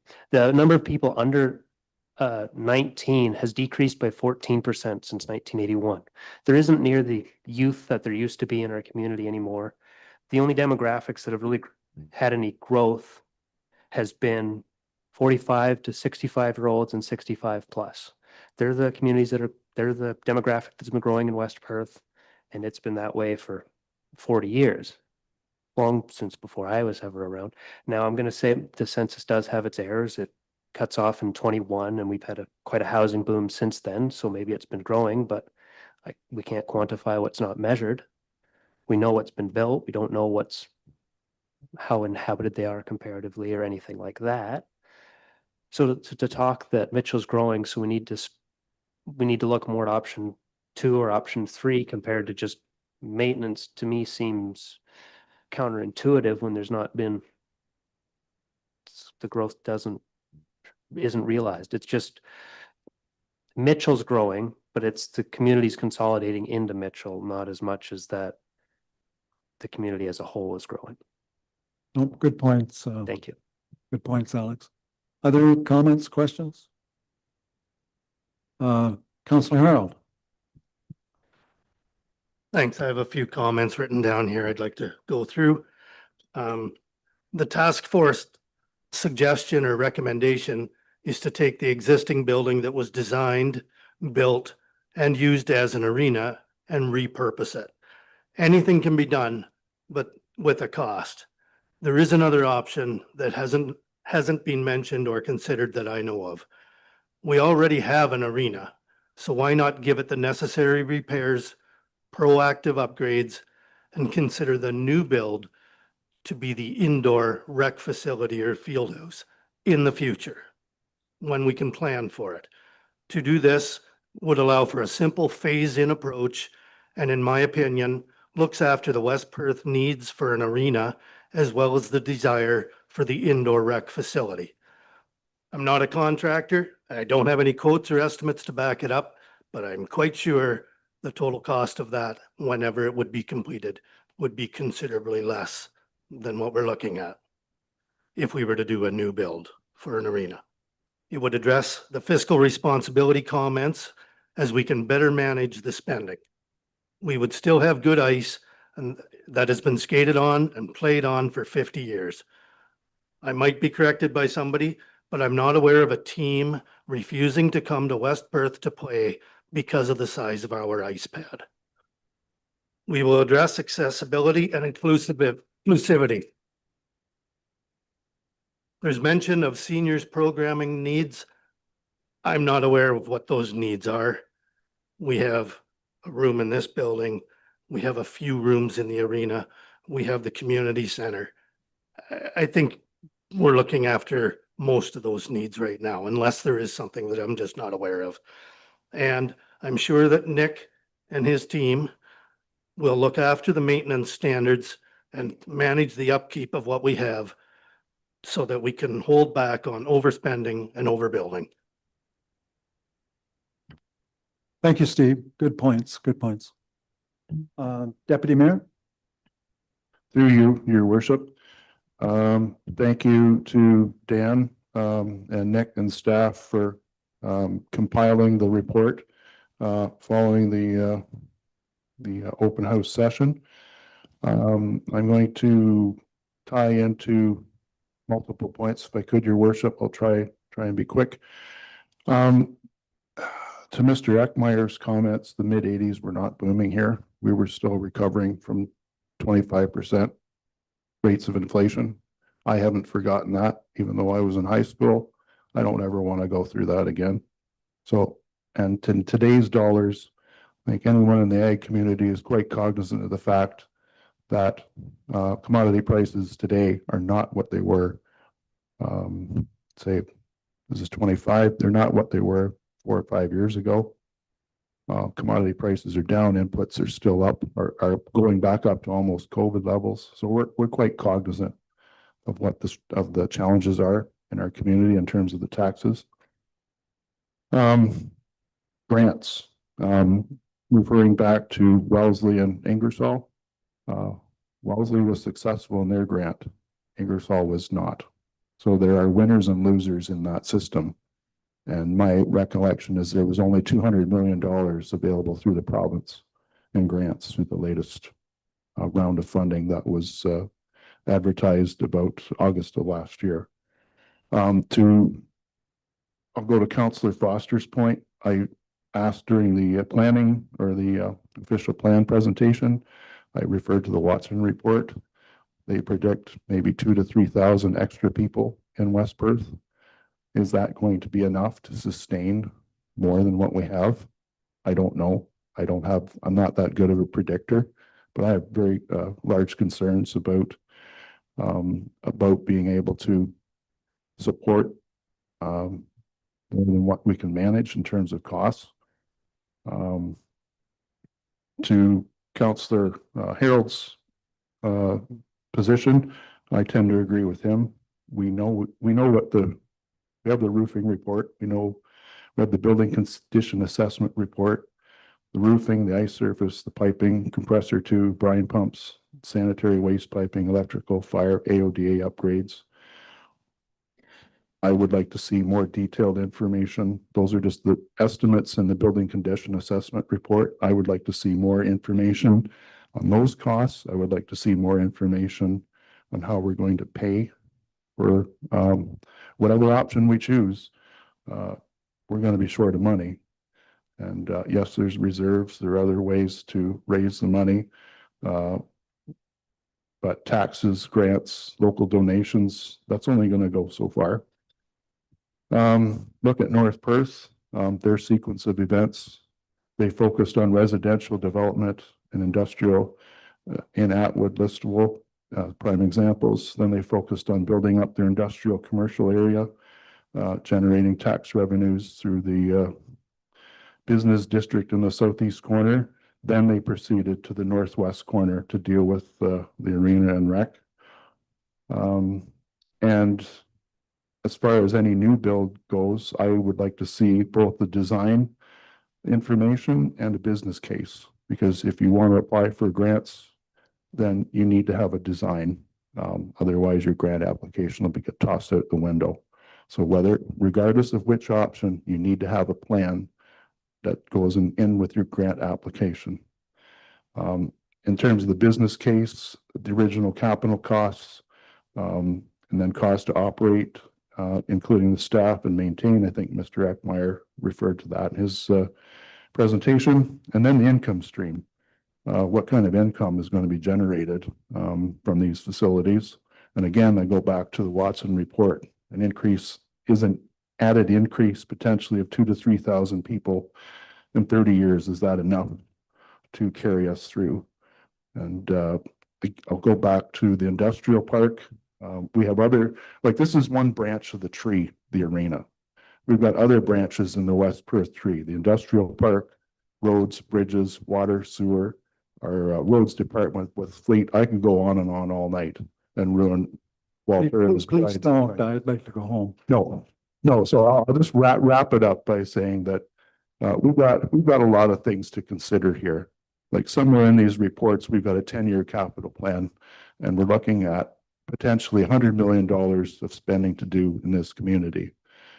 And the arena is just a small piece of that pie, in my opinion. There's other priorities that are of equal and greater consideration that would bring, that if invested wisely, could bring money into this, could bring businesses and jobs and people into this community that would grow the tax base and get us to a better position where we can have make better decisions on what the recreation services should be. We've kind of got it backwards, like putting rec out there first and leaving things like the industrial park off to the wayside. And we need to get that rectified, in my opinion. And speaking with Councillor in Thames Centre, his comments were that anything you do, you need to design it first, then do the fundraising, then apply for a grant, and then you go build it. Don't get that order mixed up. Design, fundraise, grant, and build. That's for any option, but I'm leaning toward Councillor Harold's idea that we look after what we've got first and then do a deeper dive to figure out about the rest of it. What do we really, not do we want, but what do we really need for this community, and then plan it accordingly. So I'll conclude my remarks. Thank you. Okay, thanks, Dean. Councillor Duck. Yeah, I think I'd like to echo both of those comments, or all the comments that have been made recently. The questions I've been asking myself based off the feedback I've been getting is what what does building a new arena solve or building an expansion solve that we don't have here? You know, we're having only one ice pad, whether we expand, build a new arena or do this one, we don't solve the problem of getting more hours of ice in the day. So we can't offer any more hours of ice or that, you know, if we build a new arena. So the other thing I want to touch on, the field house. I mean, in my conversations with people in the public, there's never been any sort of request for that. Or real desire. Obviously, the walking track seems to be a hot button topic, and I certainly agree with that. But yeah, like Dean and Steve have both said, we've got a facility here that's in relatively good shape. Obviously, we know it needs a few $1 million in repairs, but sometimes just throwing away, that's not the right word, and discarding something because there's a shiny object out there that could be flashier and nicer is not necessarily the road we need to go. And I say, in my own opinion, I think, you know, we look at what we need to do right away, and that's fix the pertinent issues, the stuff that's, you know, causing the issues or can cause the issues. And then we start planning for what we want down the road. And that's after that public consultation and stuff. But we start putting money away in 2026 towards recreation, whether it be an arena expansion, a field house, a swimming pool, whatever, you name it. But we started getting ahead of it now, and we put that money aside. We put money away. Down the road, we can make these decisions, and we have that little bit nest egg there. You know, and we're not going solely on what ifs and grants and this and that. And you know, we have some actual thoughts, we have some feedback, and we have some money, and we're not spending it without having it. So that would be my comment. I'd like to see option one personally, but there's all of us here to make the decision collectively, and I look forward to hearing everybody else's comments. Thank you, Ryan. Other comments? I just have, when I still have it in my mind, because at my age, I keep losing stuff every once in a while. So, Nick, if we look at the comments that Steve has made and following up with both Dean and Ryan, if we're looking at you know, basically, you know, the ice pad and the infrastructure there, the brine lines and that. And then if we did look at another facility down the road, but the maintenance part of the ice pad and the roof, it's a question now. Can we do that working out of our existing budget without having to borrow anything to do that? Yeah, through you, Mayor Mackenzie, that's a good question. I think if we get the actual prices of today's costs, go to tender or whatever on the aspects we want to fix, get a better idea where we are, then we can definitely see if that is possible. If we kind of prioritize what we need to do and work our way through, I don't see it being an issue within our current budget. So depending on how we go about it, I think it could be done. Yes. Well, I know certainly it's not hard to get numbers, and they will vary with inflation, but certainly Owen Sound, the Bayshore Arena just did their floor and boards, I think, this past year. So that would be a fairly accurate number. The Stephen Arena in is that Middlesex Center or is that South Huron? They did theirs, I believe, about 2 years ago, and they put in basically what we're looking at this facility, took the floor out, put new infrastructure in, new boards, and I believe they even did the bleachers as well. Now ours are cement, so theirs were, I think, wooden, and now they have steel bleachers. I've been at some hockey tournaments there. I should have known what I was sitting on. I kind of think maybe they were aluminum or steel, but yeah, I kind of remember that. Anyways, I digress. So I just wanted to ask that just for information. So Councillor Foster again? I believe I know the answer, but I'd like to make it for the public. The high school and the public school are open again for people to use for a walking track, are they not? Can that not be something we should be better advertised to the public when they keep asking for a walking track when there is an indoor walking track available in our community already, effectively? you have I know whether you've had a comment, but we did talk to the Director of Education here not that long ago, and I know we're working on some agreements, aren't we? Yeah, we are. And certainly we're always happy to do our best to try to promote and communicate better. I think users who have reached out looking for a walking track are aware of that in the community, know it's there. Personally, anecdotally, the comment I have heard is that they're seeking a truly purpose-built walking track, which differs from what is offered in the existing schools at this time. But point is taken and leave it there. Deputy Mayor again. I would just add to Councillor Foster's comment, we have over 20 miles of sidewalks in Mitchell alone, if I remember the asset management report correctly.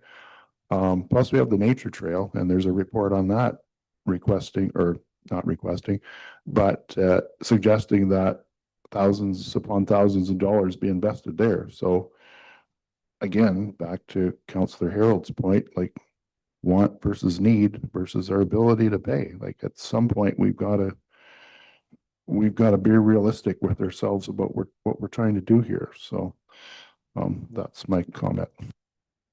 I think the issue with the walking that I've heard, it's not so much a problem in the summertime, spring, summer and fall. It's the winter time when you're forced indoors. And that's certainly, when the high school comes in handy for that. And I know we're just getting over all the restrictions, like it was shut down during COVID, but it did open up last year, I believe. Was it three nights a week, I think? Possibly 2 or 3 nights a week. Anyways, we'd have to check.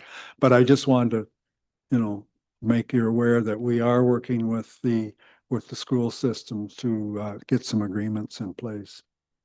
Other comments? Deputy Mayor? Yeah, thank you, Your Worship. I forgot to mention in my initial address, Mr. Eckmeyer had a question about the structural integrity of the plastic piping. And you had replied to it, Mayor McKenzie. As a point of interest, the previous presentation about well 3, that casing was installed in 1967. So compare, and it's done. So compare that if you want, or if you will, to the piping that was installed in 1974. Everything has an end life at some point, regardless of what material it's made out of. So just offering that as a point of information for everyone's consideration. Thanks. And my go-to person for the piping and my expert is Nicholas, because they use it in bulk dairy barns, and he's had lots of experience with PCV pipes and how they stand up. And if you wanted in less than 30 seconds, tell us. But yeah, they do wear out, don't they? That is the case. They do wear out. Okay, anybody else? Diane, I don't want to throw you under the bus, but you were the chair of that task force. Do you have any comments at all? No, fair enough. Alex? I'm not sure if it's a time, but I'd like to propose an amendment to the staff recommendation that would say just that we would include option 3 or option 1, and disregard option 4, because I don't think there's the community interest in option 4, and I don't think there's the financial ability of the municipality for it. But I think option 1 should be included, and it should be to the public to decide. Okay. Because they say they'd like to target option 3 and 2. I'd like option 1 included in their list. Yeah.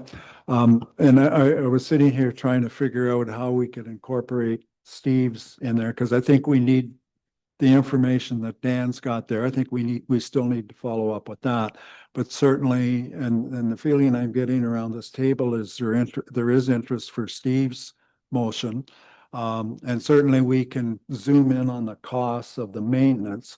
The other half of his question, and it doesn't have to happen right away, I guess, Steve, you can correct me here, but is if we did an additional field house or gym or whatever you want to call it down the road, And it might be 5 years, it might be 10 years. I have no idea what we would be looking at, but Yeah, when I mentioned that, the intent is it's down the road in the future. Don't have a timeline, but it's not 2026. okay. So, I'm just trying to draw everything here together. You don't have a question, do you, Dean? Sorry, go ahead. Just as a supplemental, like, I would prefer that we go in the direction of what Councillor Harold is suggesting, because anything beyond what he's mentioned in his presentation is just going to cost more. So kind of like starting in the center of the target and moving out, the further out from the target center you get, the cost goes up. So I would prefer that we direct our focus and attention on his proposed motion before we consider options 3 or 4 at this time. Okay, again, I'm just trying to pull all this together here. You know, like, I guess if, you know, and I'm thinking down the road when we go to the public, is having the costs of the other options, whether we are serious or not, and I don't mean that inferior, but like, you know, is it something that we're seriously about looking at? But I think we also need the cost of what Steve would like to do. And that's why I asked Nick here, like, could we do it within the budget? So I think it would be, you know, I think we can get that figure, at least for the infrastructure, the floor and the boards. You know, it's just a simple cost, a call up to Owen Sound or Stephen. Stephen, we may have to adjust the way everything goes up every year, but that, I believe that one's 2 or 3 years that it's been in. So the information is out there, and I think we could get some preliminary costs for that. I'm just trying to figure out where you want to go. Like, if you just want to go with Councillor Harold's thing, his comments there, we can do that. Or if you want Dan's report plus Councillor Harold's information that we get, we can do that. We just have to know what you kind of want to vote on here. Oh, Dan wants to speak? Okay, go ahead, Dan. Sorry. Thank you. I would just comment that if council is wanting to kind of proceed with Councillor Harold's kind of thought process, that we perhaps would look forward from a recommendation of council to include kind of the mandatory maintenance in the 2026 capital budget. And then for the first draft of that, we'd have time to get those costs nailed down, and that would really assess and answer your question, your worship, how that's going to look in the budget. So that's frankly just doing option 1 and kind of what's required here in 2026. And then furthermore, if council would like us to report back on conducting a feasibility study for a field house at a different report back to council on what that could look like in that process, we're happy to do that. And I'll just put that out there as a potential path for council. Okay, thanks, Dan. Councillor Duck? Perhaps I'm a little confused. Steve's was looking at doing option 1 and then the field house expansion. If we're not going to talk about doing a field house expansion for 5 or 10 years down the road, does that make sense to talk about? Like, I'm getting those numbers. If we're all kind of on pace with option 1, whether we do the field house or we don't do the field house, 5 years, 10 years, no years, we already have those costs, don't we? Or roughly, like, we're, well, 6.49.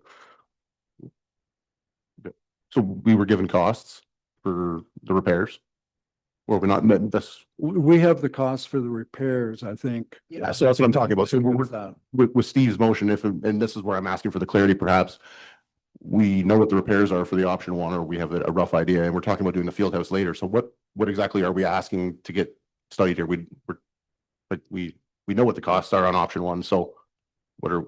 See, I'm the one doing the asking, and you're supposed to be telling me what you want. No, I'm like, I've seen these numbers now for the repairs in option 1, and we don't know what it costs to build a field house because it's not been talked about. But if we're talking about building a field house 5 or 6 years down the road,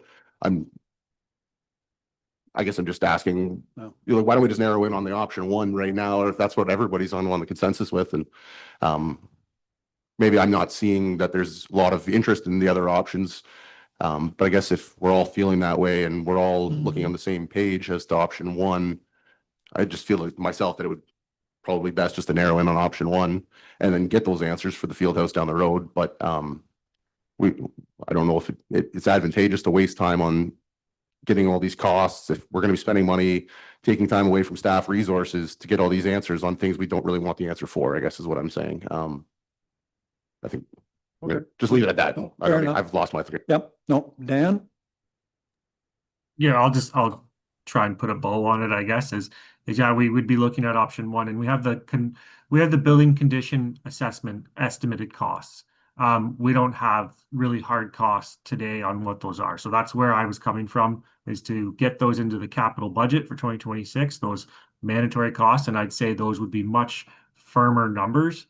And you'll recall there's contingency built into those BCA numbers as well. So I think you would, I'm not going to say what way that we'll see the cost go down, but I'd be much more confident for us to do some quoting to get you firmer numbers for the budget process.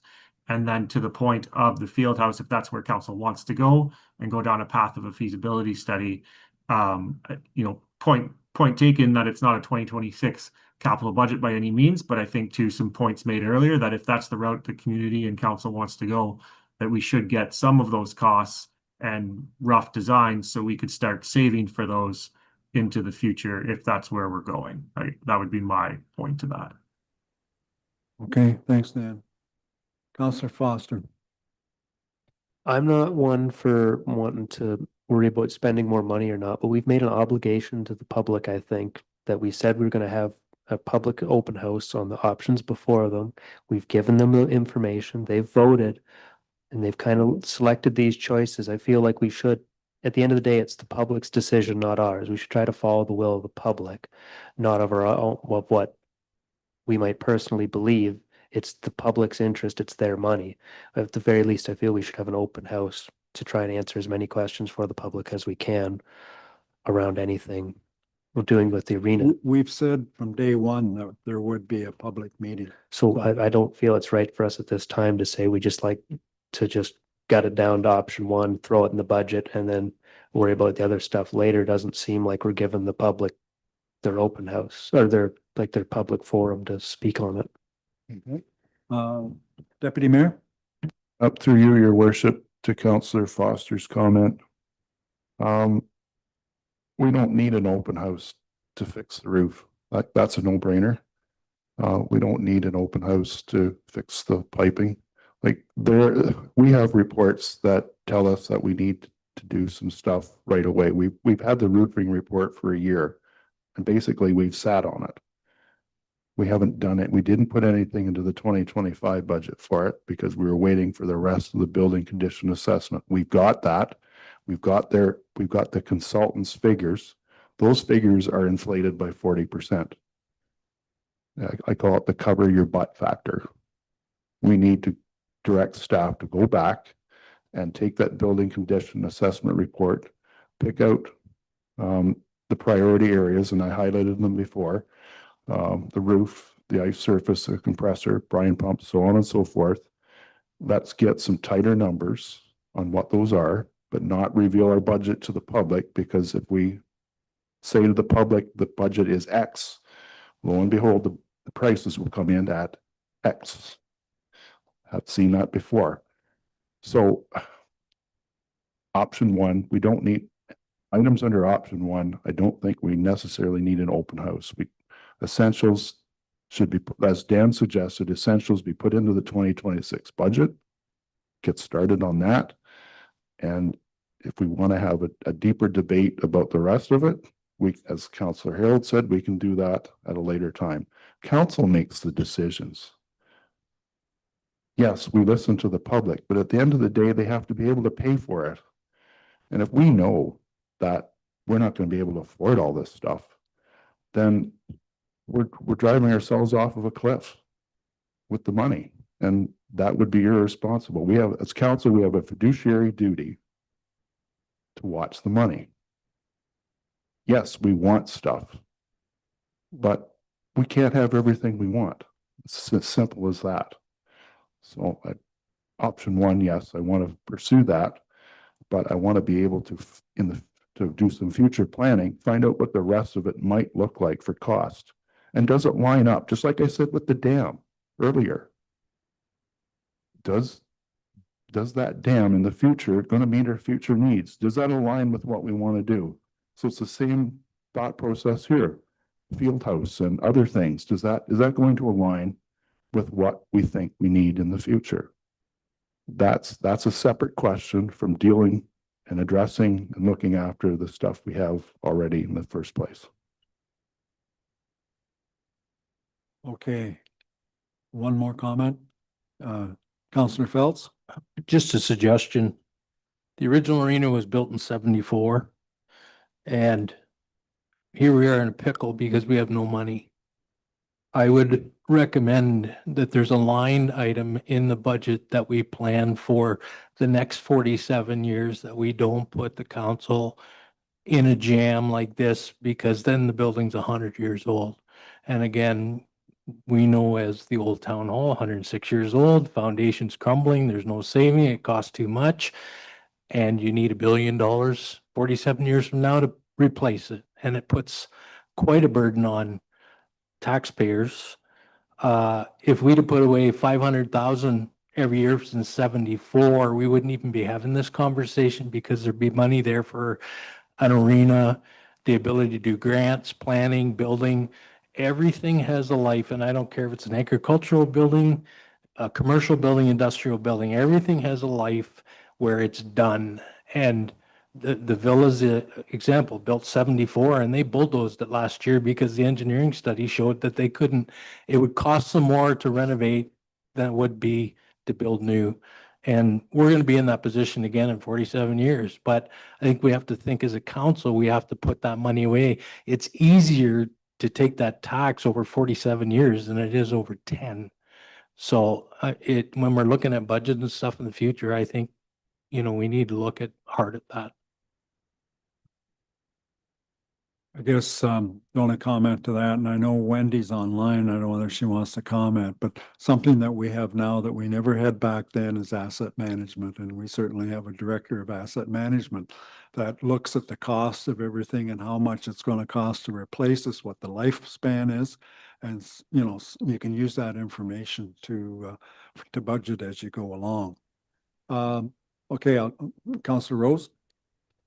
I was just going to say that I agree with Councillor Phelps. I'm more of a, let's be a proactive, save for the future. It might get a little more taxes. And I think anybody that knows me, when we get to budgeting, that's the way I think, as opposed to being reactive and waiting till there's a problem and then trying to figure out where the money's coming from. If they would have started 50 years ago, we wouldn't be in this pickle, which we can't change now. But I'm just saying, going forward, maybe be a little more, there's more to it than just trying to keep zero taxes. Nobody wants to pay more, but now here we are. Now what do you do? Fair enough. Councillor Vink. Thank you, Mayor McKenzie. I would just comment to Murray and Councillor Phelps and Councillor Rose that we have done a fair bit of saving. We do have significant reserves. We have investments in Earth Corporation, as an example, in that if we added up these dollars to the tune of $25 million maybe that we have saved over the last 50 years. So maybe we need to use some of these monies that we have saved up. So I think it's a little disingenuous to say that we haven't saved in the last 50 years, because we have put a significant nest egg away for some of these issues that arise. So I think we need to take, and I would agree with the Deputy Mayor Trentowski, get the must-do today items done on a list, like a roof repair, that no matter which option we choose, we would need to have those repairs done. But I think it also might be important that we spend a little bit of money, like with the likes of a Dolly Engineering or something like that, to put some of these pieces together, whether it is a field house or an expansion, and it makes our job a little bit easier, because we'll have some current costs of what each of these options might include. So I'd like to see if we're going to put this money of roof repairs and essential repairs in the budget, but we should also put a little bit of engineering costs in the budget to plan out this future for us so that we can make a more informed decision about the options 2 and 3 and Councillor Harold's option in the very near future, because there's no sense in kicking it down past the next budget after that. Thank you, Councillor Vink. I'm doing one last look around. James has been busy here and he's been trying to draft up a resolution for us, right? We're set to go. Yeah, okay. Hopefully it's what you want, and that's what I was trying to get everybody's opinion here and correlate where you want it to go, what you want to do. So I'll get James to read what he's written down here and see if that is what you want, or if there's something you want more in it or something you don't want in it, and we can go from there. Go ahead. Great, thank you through the chair. So what we've crafted here is that council directs staff to include the necessary arena maintenance and repair projects in the 2026 capital budget. And further direct staff to explore design options and cost estimates for a future indoor recreation facility and field house, including an indoor walking track. Okay, comments, anybody? Does that kind of capture the thoughts around here? Took a minute or two, but we've maybe got everybody on the same page here, haven't we? Okay. So what we do now need is a mover and seconder, if that's the way you want to proceed. Steve, thank you. Phil, you'll second that? Okay. Any further discussion? Deputy Mayor? Through you, your worship, and I appreciate the input from my council colleagues.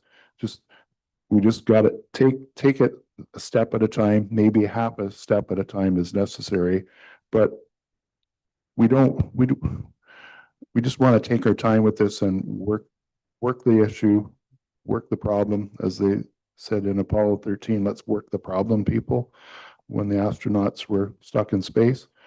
So yeah, it'll take some time to work it through. Like even the North Perth, when they made a decision, that was 2008, I believe, February 2008. And the end result of that final decision, which resulted in that case, the Steve Kerr Arena, the first game wasn't played until December of 2017.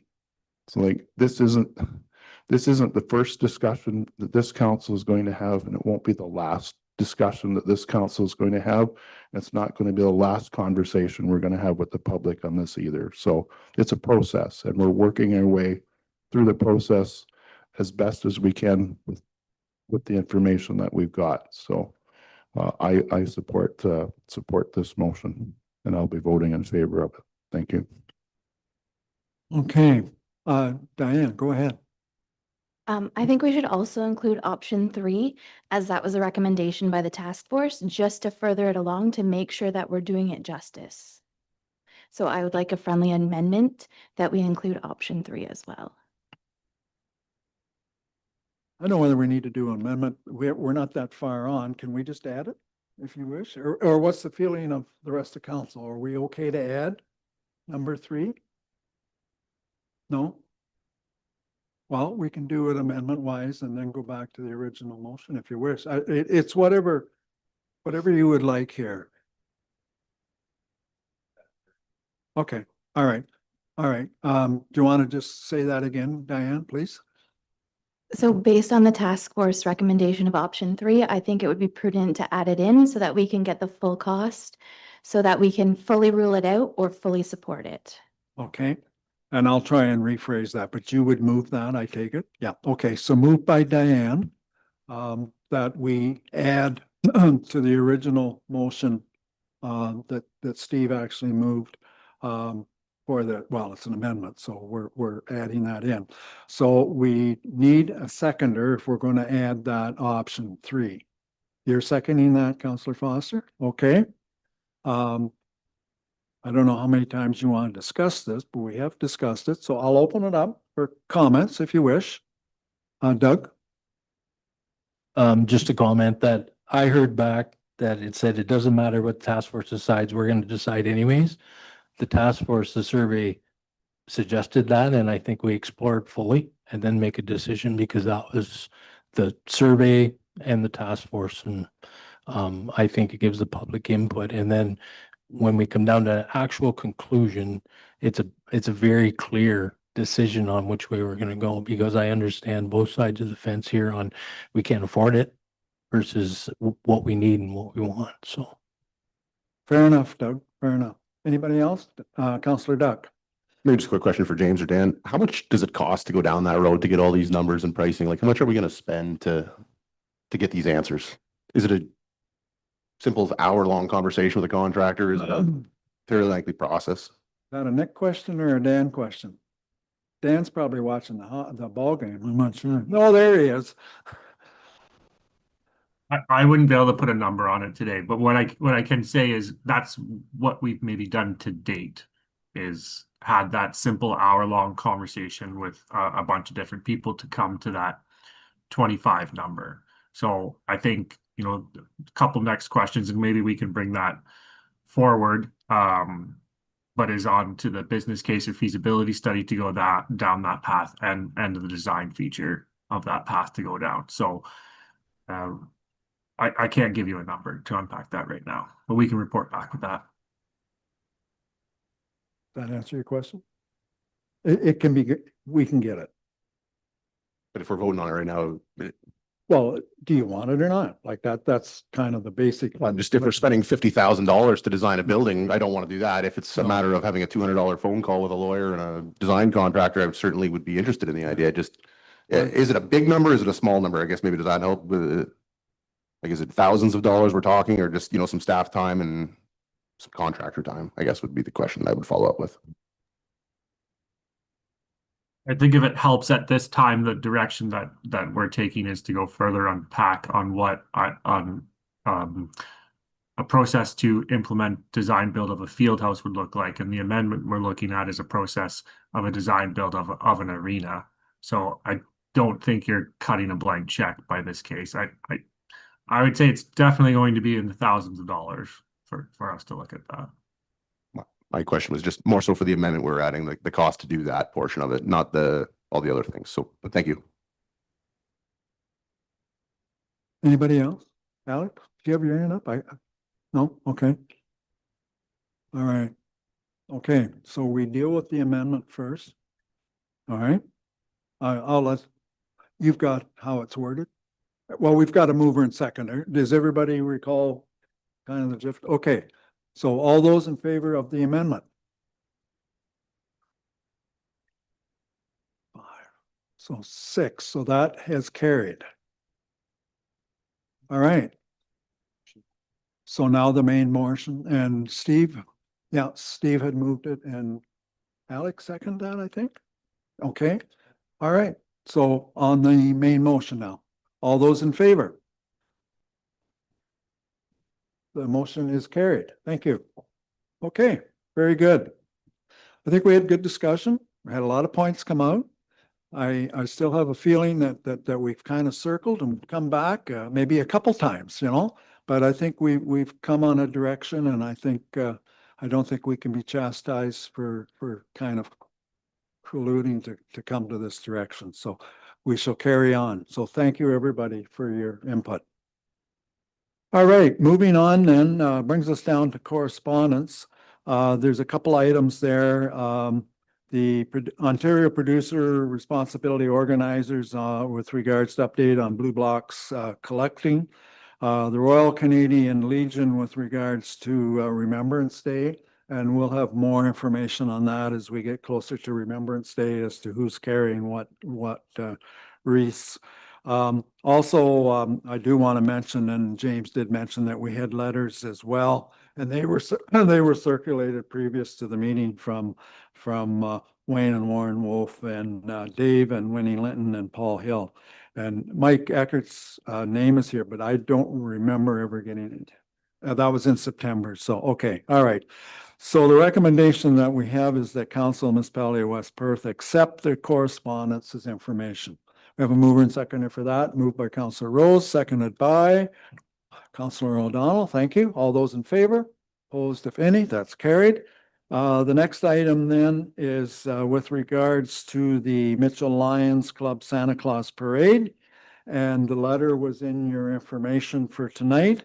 The recommendation that I have is that the Council Municipality of West Perth approve the parade request from the Mitchell Lions Club for the annual Santa Claus Parade taking place on December the 5th, 2025 at 7 o'clock. And the parade route is there listed in the information that we have, and it's an annual event and we've usually approved it.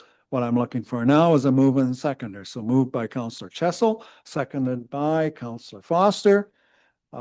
Any further discussion? All those in favor? Opposed, if any? That is carried. And we're down this one. I'm not sure if we mentioned it as an addition, but I guess we'll work it in because he's going to talk real quick. Councillor Duck on the ORFA Aging Recreation Symposium Conference.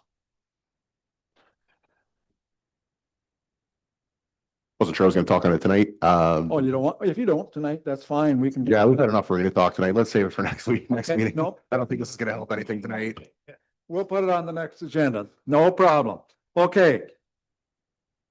Moving on, the next item is bylaws, and we do have 4 bylaws. Bylaw 58 is to exempt part lot control on 44M88 Lot 4. Bylaw 59 is a bylaw to exempt part lot control on 44M-88 Lot 5.